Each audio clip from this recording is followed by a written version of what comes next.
Okay, I got recording started. Oh, I was sharing the. I stopped sharing it. Okay, now you can see the presentation again, right? Okay, last time we have seen that all these notations are correct. Actually, this equal sign is besides the notation. This is the notation actually. This is the notation usually. Okay, so here this means a function that is O n to the 4. There are several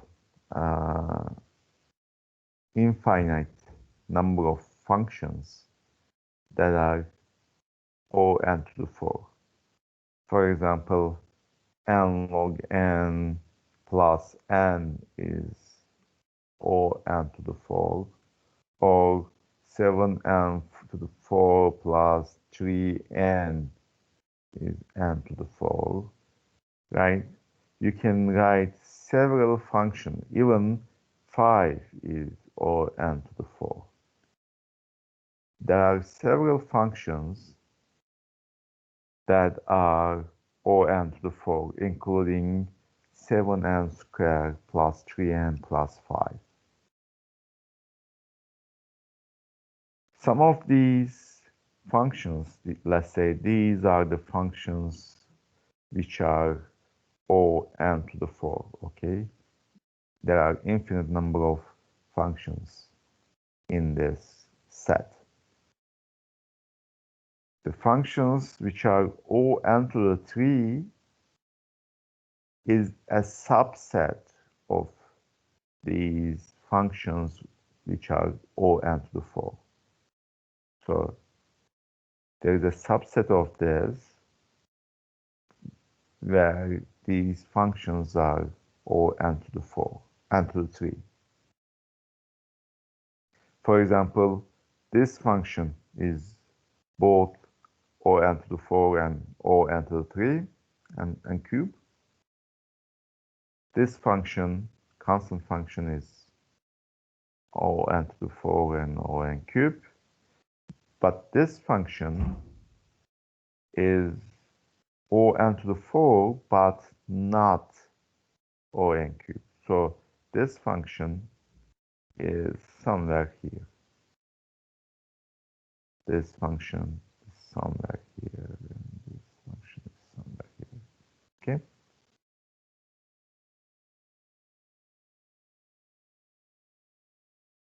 So the functions that are O n cube is a subset of functions that are O n to the 4. And when you look at the functions O n squared is a subset of these, right? Or let me draw like this. These are the functions O n cube. These are the functions O n squared. Okay? All of them is O n to the 4. Is it clear? These are the functions O n squared. These are the functions that are n cube. These are the functions that are n to the 4.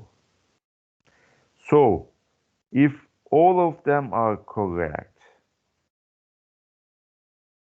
O n to the 4 says that the function is in the big set. O n cube says it is in medium size set. O n squared says in this set. which one gives more information?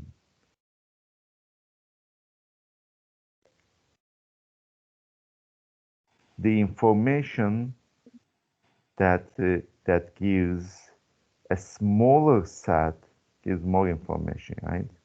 The statement that specifies that something is in a smaller set gives more information. So this O(n) squared gives more information since it specifies this function more. 7n squared plus 3n plus 5 is specified more by saying that it is O(n) squared. Okay?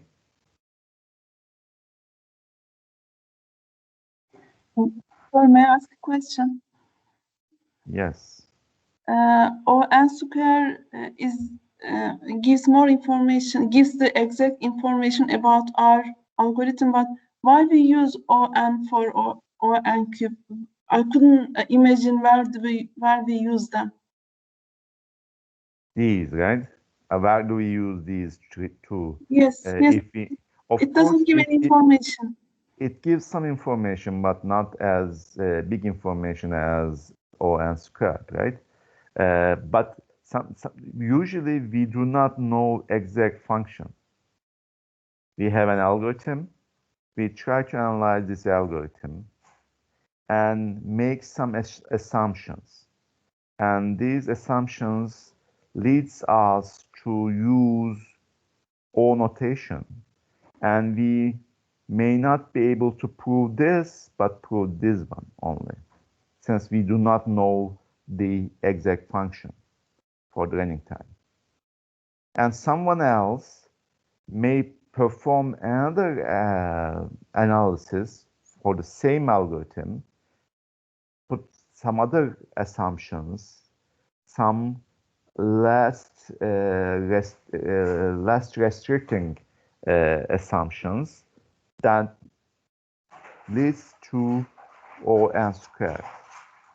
And in that case, this is a correct analysis. This is a correct analysis. But this analysis that gives O(n) squared is a better analysis. Of course, if you know the exact function like 7n squared plus 3n plus 5, you do not consider these true at all, right? But in some case, since the analysis of complex algorithms are quite difficult, we make some assumptions. We just consider a loop, even if it iterates less, we considered that it iterates n times and make our assumption, make our analysis. And of course, that analysis is a little, includes some error in it. And that's why we use big O notation. And if you make your analysis better, you can get more information, of course. Is it clear now? Yes, thank you. Yes, I understood. So the answer to your question is we do not know the exact function. If you know the exact function of the running time, of course, you just say that theta n squared, not even big O or omega. But during the analysis, we have to use it. We are going to come to that point. Okay. So what about these omega? Omega 1 contains some functions that are something like this.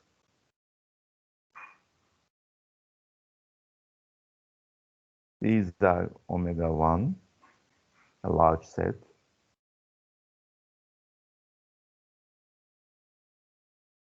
Omega n is a smaller set. Omega n. Omega n squared is even a smaller set.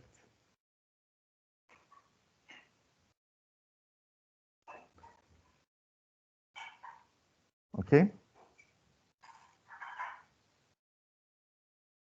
Can you guess what is available in here?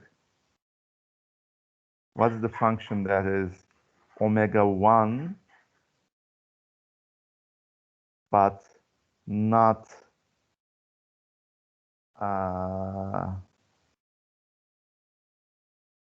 this is not very correct. Excuse me, it's not very correct.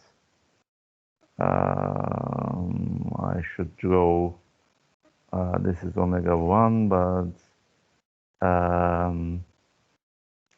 let me draw omega 1. It will contain this one. And this is omega n. This is omega n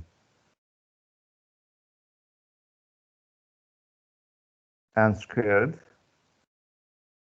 So when you go up here in omega notation or go down in big O notation, the information content gets larger and larger, right?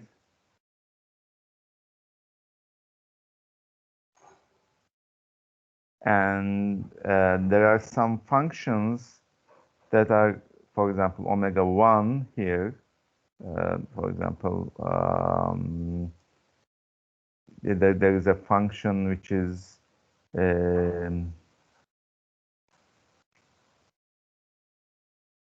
actually omega 1 contains all these. Since omega 1 doesn't give any information as far as the running time is concerned, a running time cannot be smaller than a constant, so cannot be negative.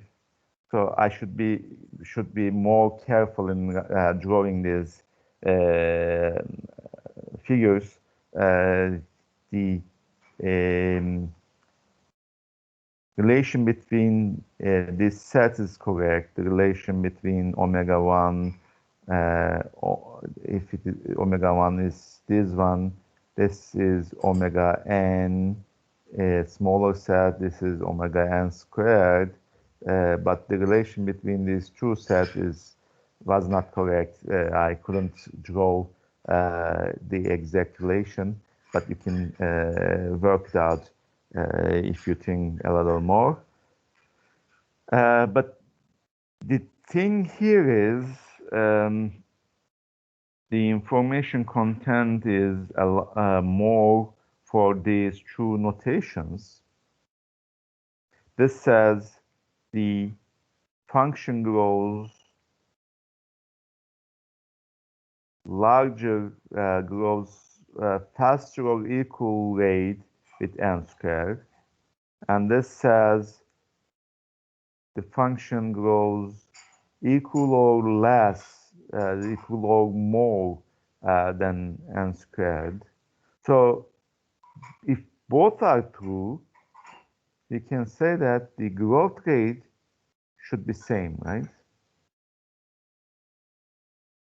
The first one says equal or less. The second one says growth rate is equal or more.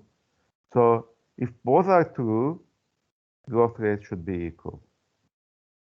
And if both are true, we use another notation actually, theta notation, which gives a lot more information since theta n squared is somewhere here and shared by this two sets are say theta n squared, same set. Okay, and gives more information.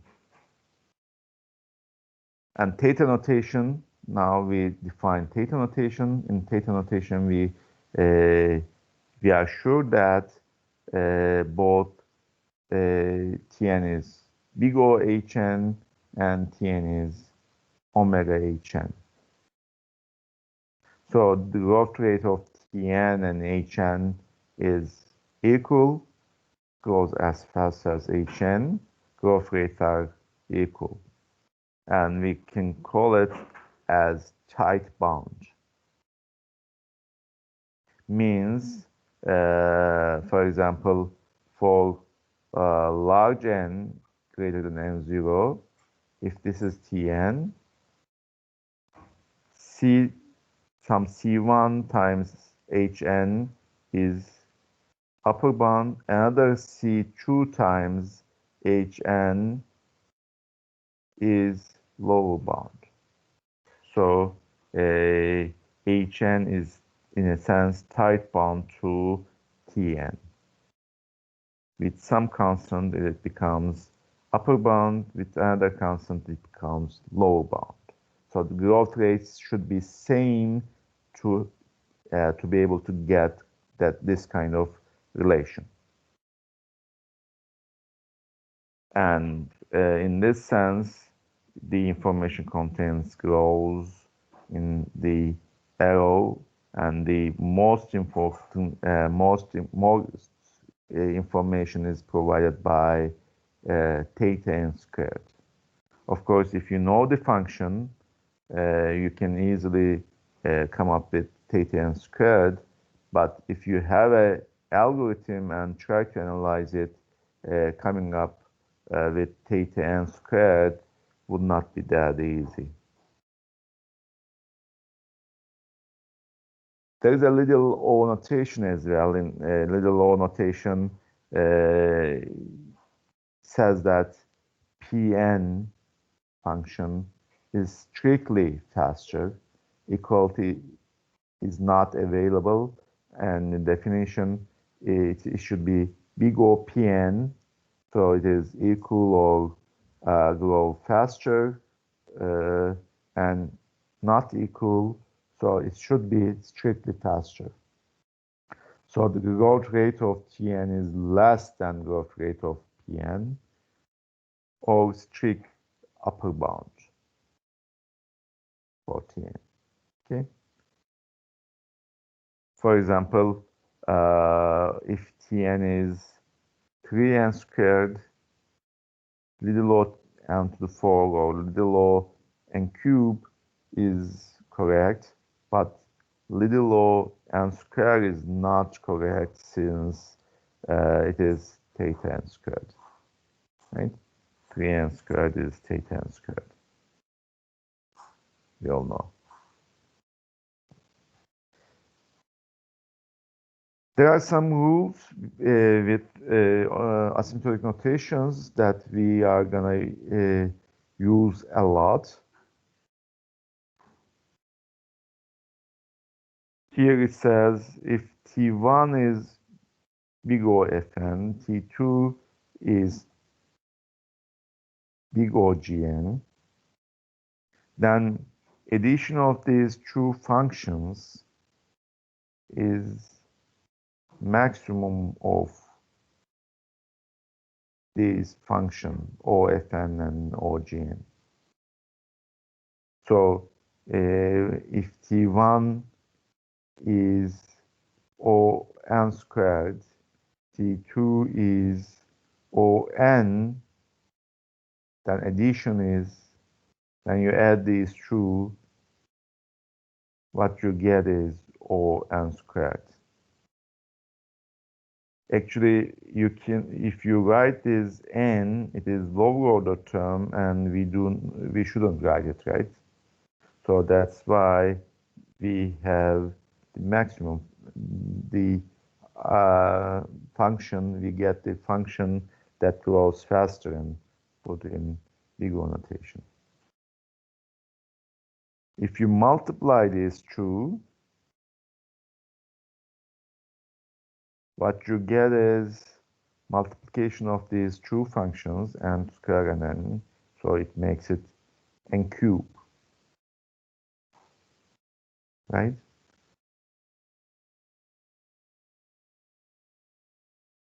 But how we are going to use these properties? Let's assume that you have an algorithm and you analyze this part of the algorithm and get a running time of t1n. And analyze this part of the algorithm and get t2n. The total algorithm's running time is what? Of course, this part has to run and this part has to run later on. So t1n plus t2n will be the running time of the algorithm. So we use this property a lot. Again, assume that you have an algorithm, you analyze it, and come up with the running time is t1n. But this part of the algorithm is repeated several times. It is repeated several times in a loop probably. And the loop iterates t2n times. This is the inside of the loop, for example. Inside of the loop takes t1n time, and the loop iterates t2n times. Then the whole algorithm takes t1n times t2n times, right?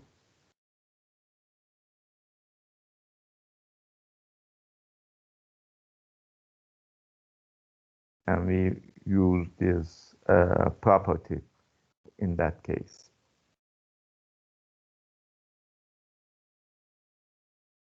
You can prove these properties for big O notation. How? By using the definition. You can use the definition to prove these true rules. Yes, you can prove these.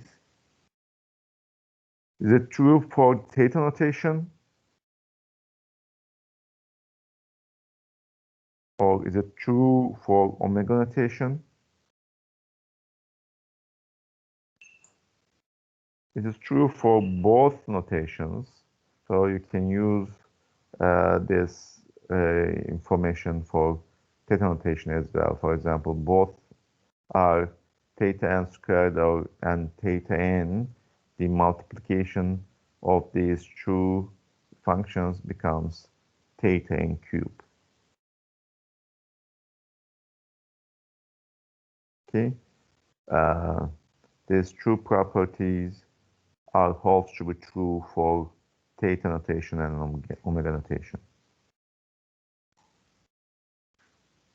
Another example, for example, you prove that T2n is theta n and T1n is big O n squared. What you can say about T1 times T2n?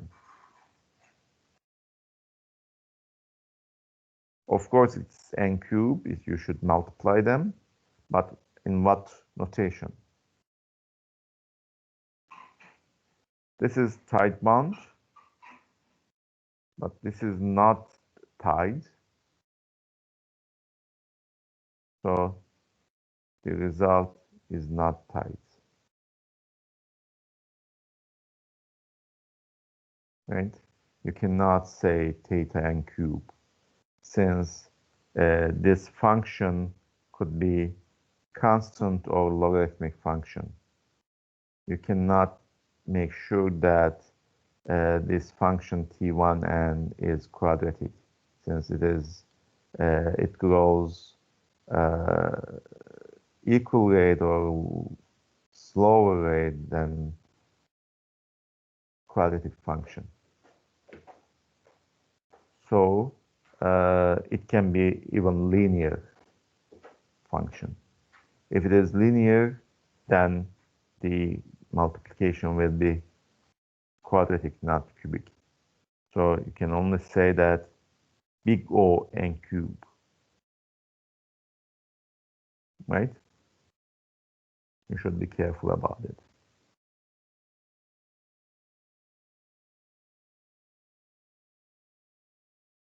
Let's say your running time is a polynomial of degree k. This is the polynomial of degree k, right? Then you can easily say that Tn is theta n to the k. These are lower order terms. This is leading constant, and as we said, these are not important for asymptotic notations. And we can prove that Tn is theta n to the k. For example, here,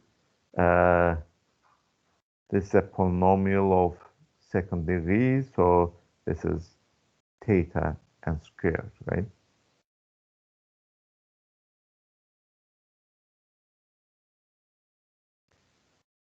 We can easily say that by using this rule. If you have a polynomial of degree k, then that polynomial can be written as theta n to the k in asymptotic notation. Of course, you can prove this. And when you compare logarithmic functions with linear functions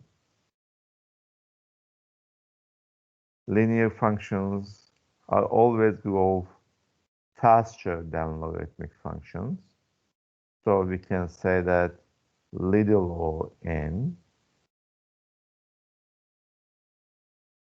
log n is little o n, even if it is log square or log cube, or for any log to the k for constant k, still linear functions grow faster. So logarithmic functions grow a lot slower than linear functions. So these are some common functions that we are gonna see during this course. Constant functions actually doesn't grow, right? Constant functions doesn't grow. So logarithmic functions grow faster than constant functions. Of course, when you compare logarithm with log square grows faster. When you compare with log square and linear functions grow faster, right? And n log n grow faster than linear, quadratic grows faster than n cube is faster than n squared, and exponential functions grows faster than n cube or n to the 4, n to the 5 kind of polynomial functions. Exponential functions grow a lot faster than polynomial functions. Is it clear?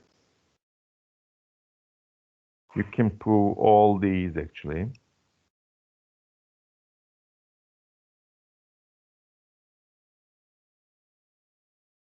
For example, let's say your Tn is 4n squared. You can write Tn is big O 2 times n squared. But leading constants are not important, so even if this is correct in mathematical sense, it is not a good style of writing. We shouldn't write the constants, and we should write big O n squared. You can easily say that Tn is O 1000 n squared as well, right?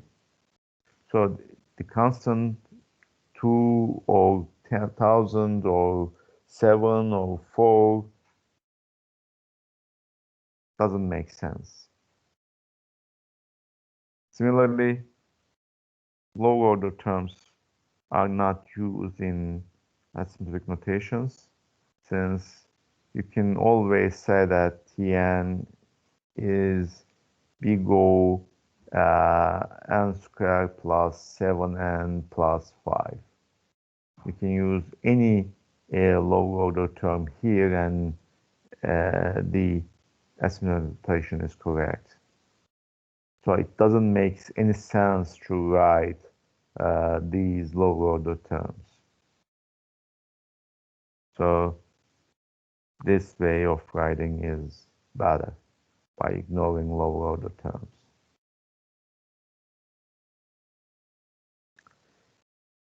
This is another way to compute relative growth rates. Let's say you have to compare Fn with Gn and try to come up with which one grows faster. The simplest way of checking it out is by taking limit of Fn divided by Gn as n goes to infinity. If this limit goes to 0, means Gn grows faster and lets this division to go to 0, right? Gn grows faster than Fn, and then these division equation goes to 0. So if the limit goes to 0, then we can easily say that Fn is little o Gn. If the limit goes to infinity, this is possible only if Fn grows faster than Gn. If Fn goes faster, then this part is larger and larger and drives this limit to infinity, and we can easily write Gn is little o Fn. If this limit goes to constant, for example, it can oscillate, but it goes to a constant as n goes to infinity. It can oscillate for small n, but it goes to a constant as n goes to infinity. Then it is only possible if the growth rate of these two functions are same. So we can easily say that Fn is theta Gn.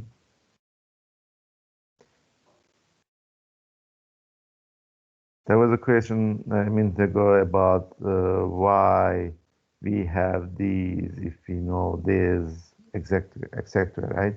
If you have the functions, it is easy to use this method and compare the growth rates, whether they grow at the same rate or grow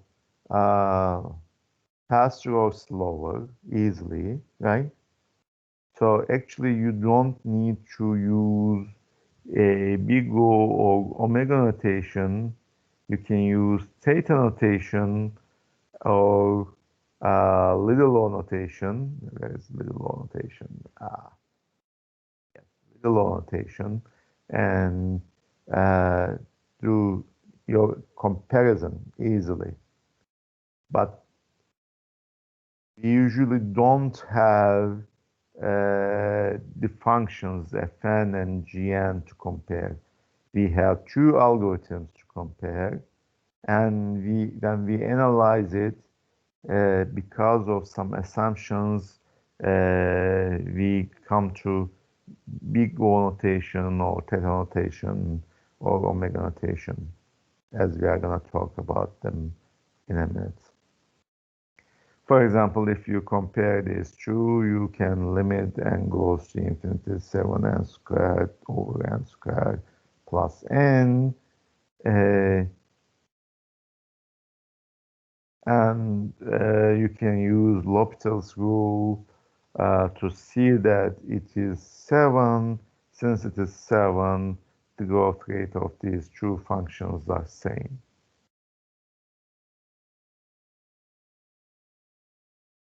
You all know L'Hopital's rule, right? Limit while n goes to infinity, Fn over Gn is equal to limit n goes to infinity, F dot n, G dot n, right? These are the derivatives of Fn over Gn. You can use this property and calculate the derivative.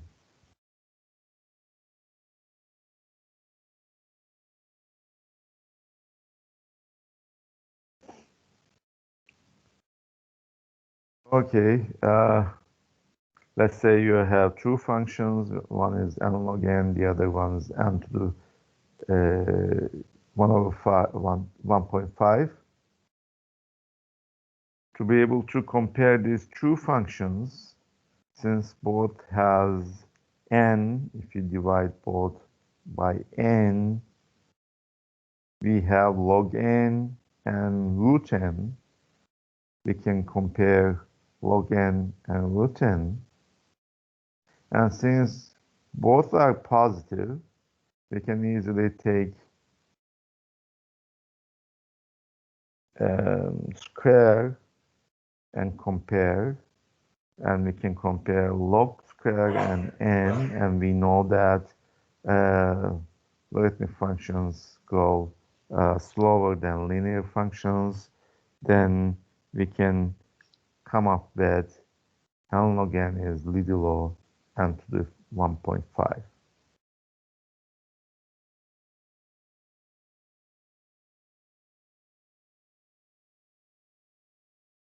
These are all for asymptotic notations. Now we are going to start talking about how to analyze algorithms by using asymptotic notations. Remember, we can analyze the algorithms by table method, but using table method for simple algorithms is okay. We can come up with some functions easily, but for large algorithms and complex algorithms, it is not usually easy to use table method. So besides the table method, we should use some methodology, and now we are going to talk about this methodology. The first rule is for loops, if you have, let's skip this, we have just a loop. For a loop, we first analyze inside of the loop and try to come up with a running time t1n and analyze how many times the loop is executed, which is q2n, and multiply them to find the running time of the algorithm. In this case, each iteration has a print statement and increment statement, and both takes constant time. So inside of the loop takes constant time, and the number of times the loop is executed is, since from I equals to 0 to n by incrementing I one by one, the loop was executed n times. So this is theta n.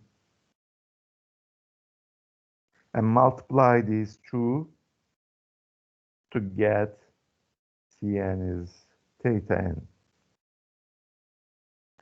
by using this rule for asymptotic notations, right?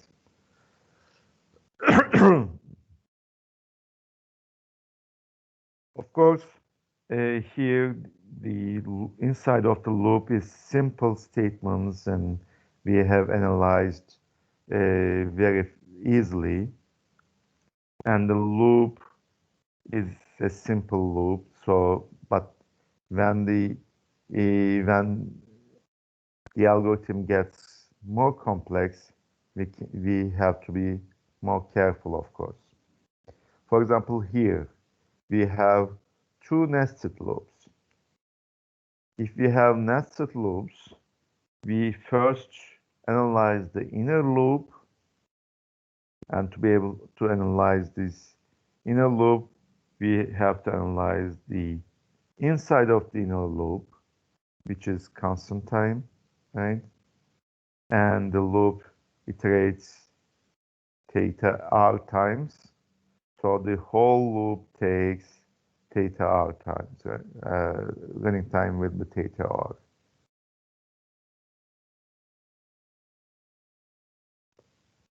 And for the outer loop, inside is theta r, and how many times the loop is executed.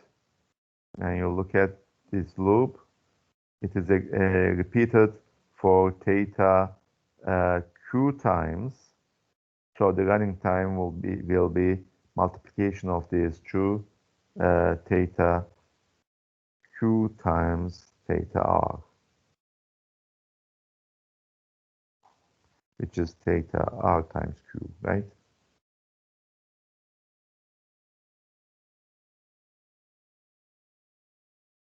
So for nested loops, we analyze from inside out. We analyze the most inner loop first and go to outer loops one by one.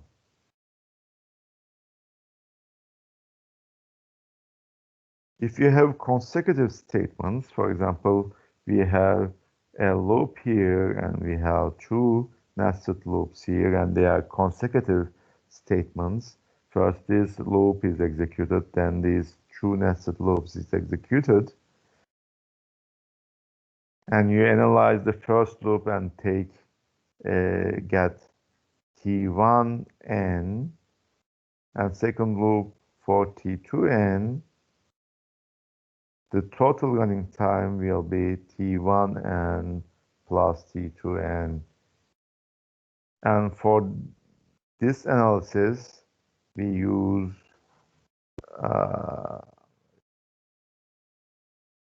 the first property here, right? How to add two functions in asymptotic notations. For example, here T1n is theta n, T2n is theta n squared, then the addition will be theta n squared, which is the max of these two.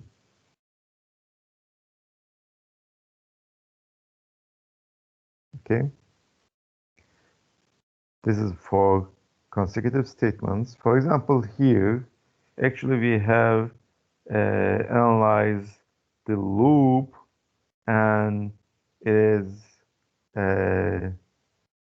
theta n, but there are some statements here which is theta 1, and some statements here, which is theta 1. So the total running time will be theta n, which is theta 1 plus theta n plus theta 1, right? Actually, theta 1 plus theta n, as you see, it is not the arithmetic that we follow. We have to take the maximum. So arithmetic with asymptotic notations is different than arithmetic in functions. For example, if you have two functions, 2n squared and 7n cubed, addition of these two functions is a simple arithmetic, and it makes 7n cubed plus 2n squared, addition of these two functions. But addition of these two functions in asymptotic notation makes theta n. The arithmetic is different in asymptotic notations, so you should be very careful about it.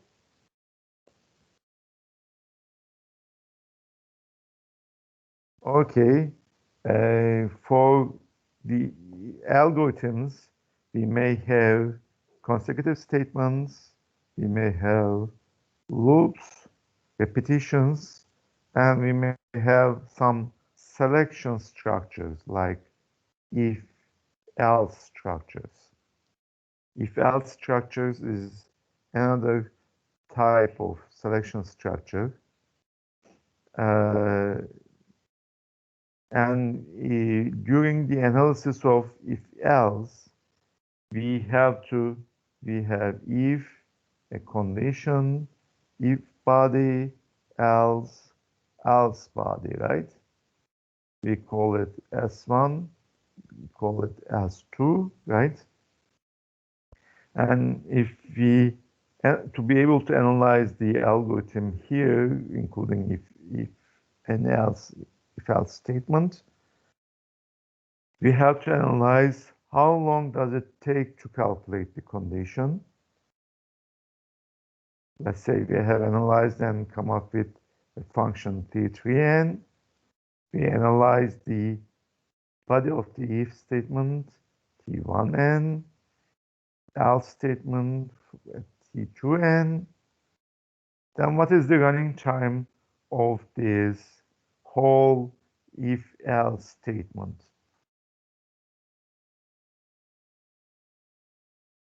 Sometimes the condition will be true and the running time will be t1n plus t3n, right? Sometimes the condition will be false and the running time will be t2n plus t3n.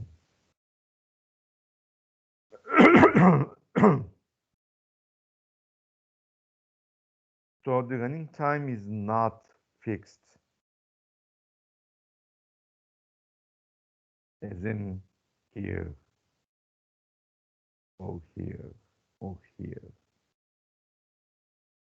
Be careful with the running time analysis of if-else statements.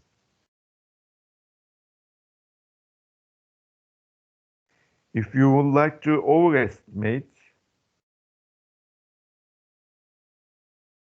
probably you shouldn't underestimate. You can take the larger of T1 and T2 and say that the running time is less than or equal to T3 plus the maximum, right? But this is an overestimate. This is an upper bound. So you can say that Tn is big O T3n plus maximum of T1 and T2n. Right? You can use big O notation in that case. Actually, we are gonna elaborate this a little more by saying that worst case analysis, this is actually worst case analysis. So we try to overestimate.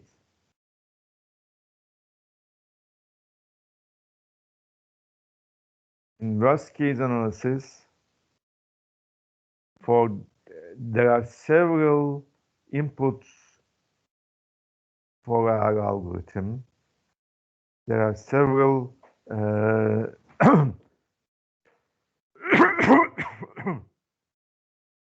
there are several problems of size n, and for each problem we have a running time. If you take the maximum of them, maximum of these two, actually, for some input, the condition will be true, and this running time will happen. For some other input, the condition will be false, and the running time will be this, right? And if you take the maximum, this is the worst case analysis. If you take the minimum, you are performing best case analysis. Of course, the running time itself will be between worst case and best case values. And we can talk about average case analysis, where the running time for all the problems are calculated, and they are multiplied with their probability and add them up. We add them up. So in this case, there is a probability of this condition to be true, and we multiply this addition with probability of true, and there is a probability of false, of course, probability 1 minus probability of true, right? We multiply with the running time and add them up to find the average case value. So for all the cases, we calculate the running time and multiply with their probabilities and take a sum of all cases to calculate the average case. Of course, the average case value, average case function, will be smaller than or equal to worst case and larger than or equal to best case value, right? And we can always say that, for example, this is the worst case value, right? Let's assume this is the best case value. Maximum is T3n, right? T1n, pardon. Excuse me, T1n. So we can say that Tn is big O T3n plus T1n. In a sense, we can say that Tn is big O worst case function, or we can say that Tn is omega best case function. Okay. For example, in this if-else statement, worst case is maximum of these true functions plus T3. Best case is minimum of these true plus T3. And as I said, we have probability of false and true for condition. We multiply T1 and T2 with these probabilities and running time for calculating the condition, right? This is the average case. Let's say T1 and is little o T2n. T2n goes faster, so the maximum is T2n, minimum is T1n, right? So we can say that our running time, general running time, is big O T3n plus T2n in this case. And the running time will be omega T3n plus, of course, T1n.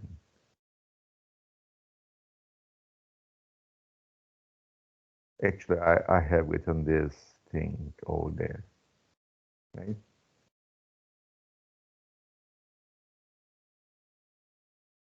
An example, let's say T3n is theta n, T1 is theta n squared, T2 is theta n, then the maximum of these two will be theta n squared. So worst case analysis theta n squared, and minimum is theta n, so best case is theta n, and the average case theta n squared. You can see the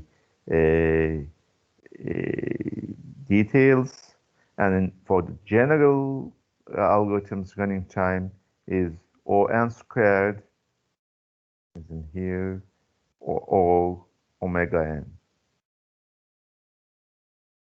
Please verify these. Our time is up, so I will stop here, and we are gonna continue on Friday, tomorrow, talking about this analysis a little bit more with more examples. Please look at the content and try to understand it and come with questions of yours. I will answer your questions during the PS tomorrow, and probably go a little further in this slide. I will talk about recursive calls tomorrow as well. We have two more slides, as you see, for recursive calls. I will finish that up and talk about some examples of asymptotic notations and algorithm analysis tomorrow. Okay, that's it for today. I'll be waiting you tomorrow, okay? Please attend the class tomorrow.